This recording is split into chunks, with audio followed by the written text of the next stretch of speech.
Alright, so this is Body Positive Basics for Fitness Professionals. I'm Natalie Carey.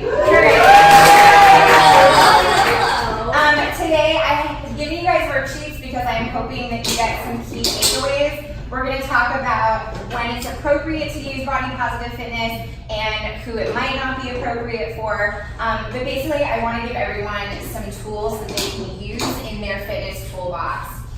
And I know, oh my gosh, and it's me! I know most of you are really familiar with my story that I grew up as a ballerina. My dance directors constantly pressured me and the other dancers to lose weight. We were threatened. If you don't get skinnier, you can't have a good role. And so when I was younger, I always associated being thin with being successful and being well-liked. And then when I went to college, eating disorders pretty much became a competitive sport between the girls that I hung out with. We would sit in the dorm floors and we would discuss how that girl got into the cheerleading squad because she did laxatives all summer, or how to make yourself throw up the most quietly, or how to survive on carrots before going on your spring break trip. And so it was really, really normalized for me in my late teens, my early 20s, that this is something that everyone's doing and it's totally fine. And so I'm going to be talking a little bit about disordered eating and disordered exercise habits today. And I know that most people are familiar with eating disorders like anorexia and bulimia, but when I talk about disordered eating, it's going to be a much broader spectrum. It's pretty much any behavior or relationship that you have with food or exercise that's harmful, that's not healthy, where you are considering some things morally superior to other behaviors or some food morally superior to other foods.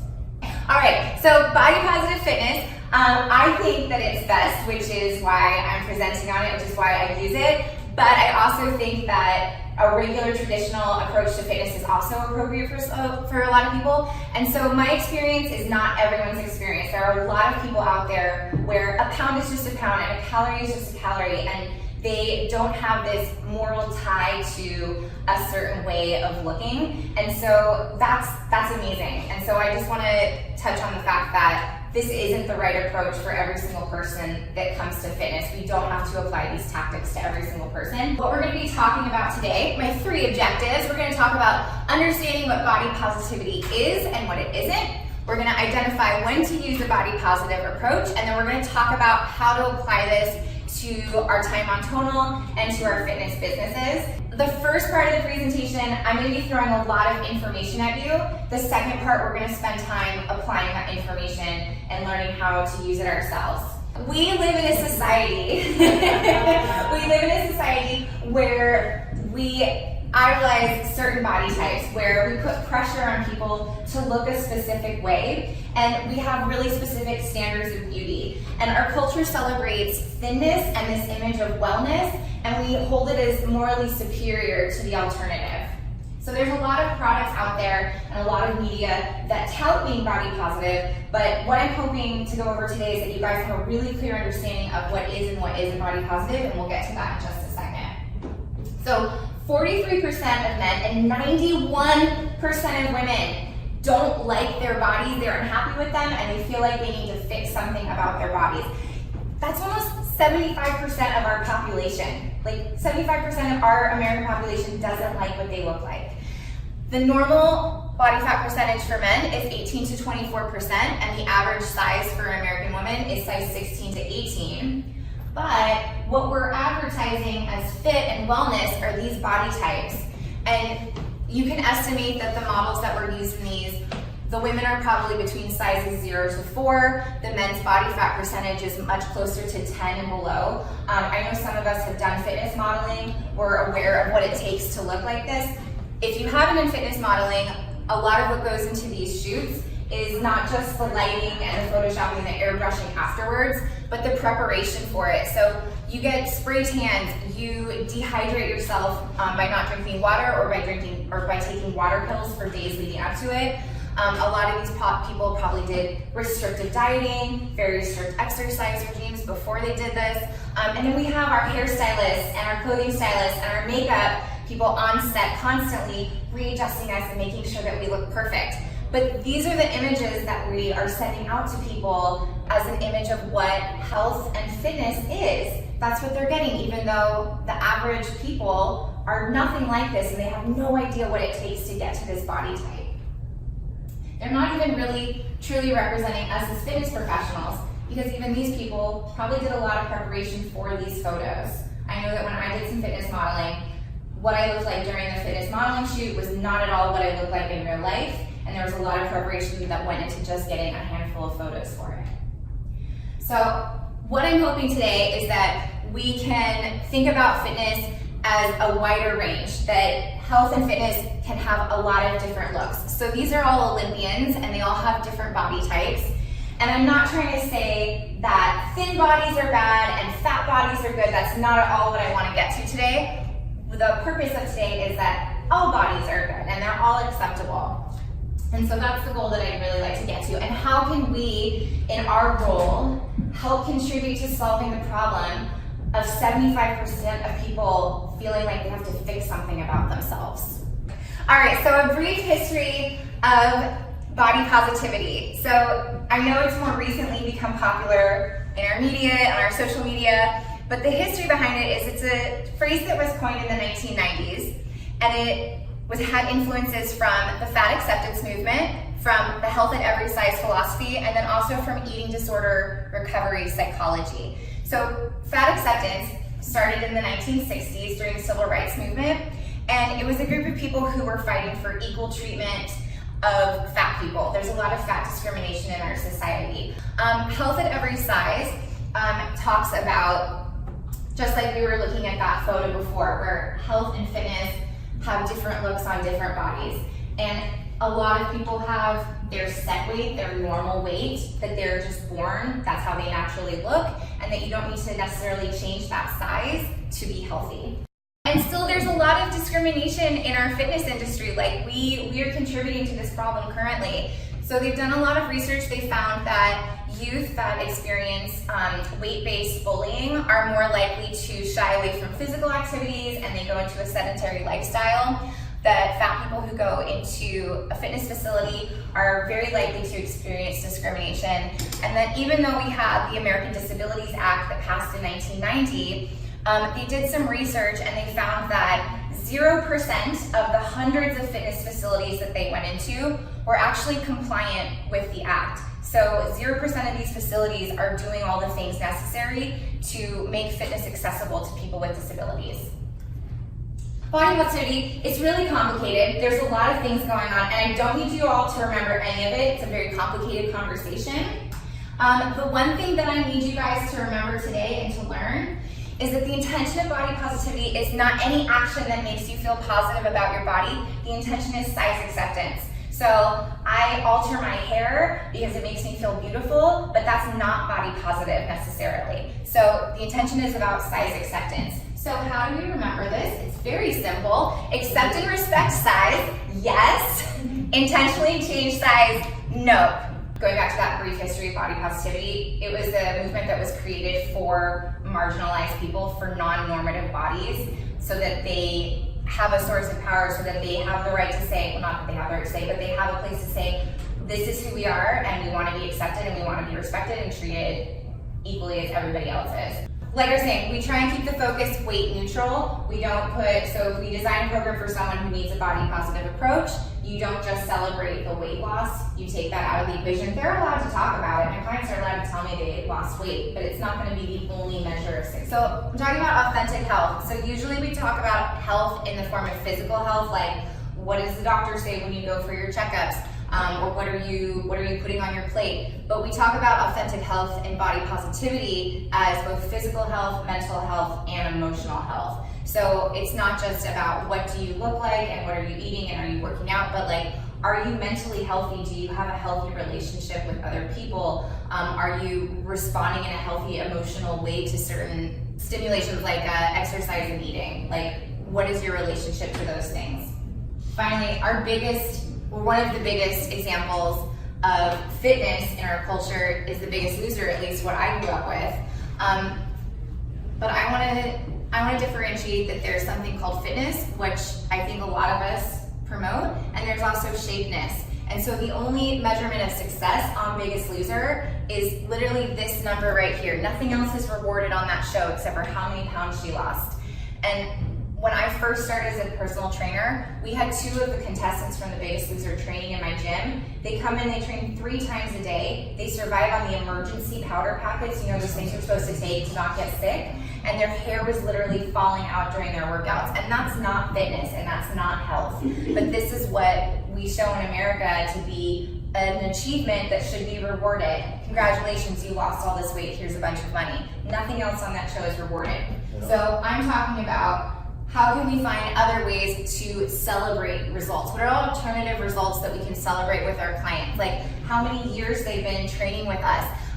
Can they do a crow pose now? Can Katie Meza take over the spot of the highest female bench presser? Oh, really cool. Right? Did they just complete their 100th workout on tonal? Like, there's so many other things that we can celebrate with our clients who would benefit from this approach. Okay, so guess what? It's an activity alert. It's your first chance to use your worksheet. All right, so what I want you guys to do is first, you're gonna list 3 common goals that clients or tonal users request for fitness, request for help with. Okay, and then second, what are some fitness goals that are not size or appearance based but are still measurable? And I'll give you guys an example. A lot of people come into me and they want a bigger butt. Right? They want a bigger, sexier butt like this celebrity or that celebrity. Okay, how do we make a body positive shift towards that? We say, all right, how about we build you a stronger butt? How about a butt that you can squat more weight with? Or a butt that can do more reps this way with? Or a butt that can get you farther or faster in your running? So that's a shift that you can make. The final one is, what are 3 achievements that you can celebrate with your clients or tonal users for? Moving on, so our second objective, identifying when to use a body positive approach. Okay, so signs that you can look for in your clients. All right, so it's not our job as personal trainers to diagnose anybody. You can always refer out though if something's outside of your scope.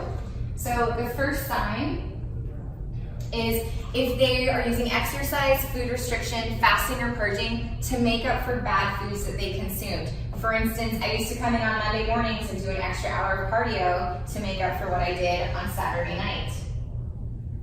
The next one is dreading their weigh-ins or their check-ins or getting unreasonably upset at their results. So you were asking about if somebody can see on the scale like they lost a few pounds, and that's a great measurement for you. Sure. For somebody else though, this might determine how they feel the rest of the week.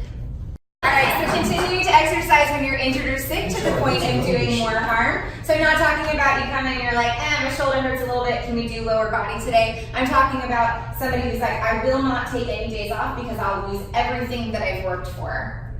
Next, confessionals. When people come in and they're like, I have to tell you I was so good on my diet, or I have to admit I was so bad this weekend. You were so bad. Next one is obsessing over your body's weight, shape, or appearance. Like how I used to check my stomach in every single mirror that I passed in the gym to make sure it looked okay. This last one's going to create some controversy. It's cutting out increasing number of food groups. Controversy only because we have so many dietary restrictions in the room, and I want to differentiate that it is cutting out of food. The difference is cutting out of food because it doesn't agree with you, it doesn't make you feel good, versus you have a moral attachment to the food. So if you think a food is morally bad or good, that's a sign that they might benefit from a body positive approach. Okay, and then the last one, comparing your body to others. So if you're like, I wish I looked like her, or I don't ever want to look like her.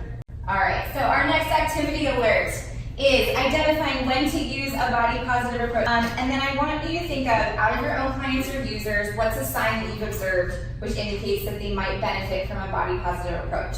So our final objective is how to apply this to tonal and your fitness business. Oh my gosh, who are these attractive people about to come up on the screen? Come on, there they are. There they are, attractive people. All right, guys, we have this amazing platform, amazing opportunity to really create change. That 43% of men, that 91% of women who are unhappy with their body, we have this amazing opportunity to reach them and redefine fitness as fitness instead of just shapeness for the people who would really benefit from that. Our industry is a really high risk one for people developing disordered eating and disordered workout tendencies. And Kelly and I were just talking about this, that 40% of fitness professionals do admit to having disordered eating, disordered exercise habits, but he was like, I think that's probably a lot higher. Mm-hmm. And yes, researchers do think it's probably a lot higher because a lot of fitness pros admit that they're afraid of getting fired or afraid of being seen as imposters or frauds if they admit to having those tendencies. All right, the other benefit is that we get to keep our clients forever. All right, so they don't just come in, they lose their 20 pounds, and they're like, peace, I'll see you later. If you shift a focus to body positive, then you can keep these people for a lot longer. It's a lot easier to sustain your business when people are like associating their fitness workouts with something really positive. They're like, I love coming into workout with Liz because I feel great about myself afterwards, and I've been feeling great about myself for 3 years working out with her because we have this really special relationship and she understands what I'm going through. And finally, we don't always know who's watching us. So we can be really careful and strategic about what we say and what our messages are that we put out there. And my favorite example, who is very unsuspecting, but my favorite example is this cutie pie right here. So Paul, when you say what's up athlete, you make every single person that does your workout feel like they are welcome and they belong with you and that they are an athlete. And I think this is a perfect example of how we can do small little things to make all people feel really welcome in fitness. Our last exercise is to come up with 3 things that you can do or say either on Tonal or in your fitness business to make fitness more welcoming to people who might not feel welcomed in our industry. So if you guys are interested in learning more about this topic, I've also included a list of resources that I think are really valuable. Like I said, this is a complicated topic. It has a lot of things that go into it. Christina brought up part of it that we didn't even get to cover today about marginalized people and non-normative bodies, which is a huge part of the movement.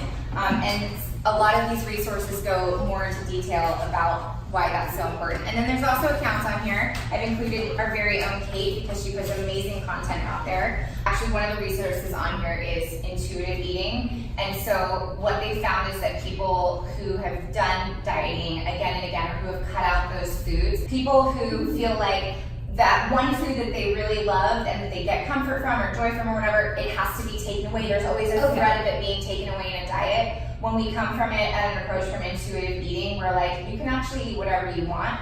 They found that after a while, if you do eat all the gummy worms, or if you know that they're not going to be taken away, that people tend to not actually want them as much anymore, and that they tend to go towards healthier, more wholesome foods. And so you don't actually end up having to have the conversation about don't eat this because it does cause cancer, because they're already like, I don't really crave it anymore because I know it's always there for me.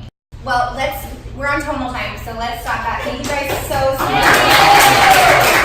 Amazing questions. Thank you guys so much for challenging me to answer them. I really, really appreciate it. And then I'll be here because you know me and I can answer more questions afterwards.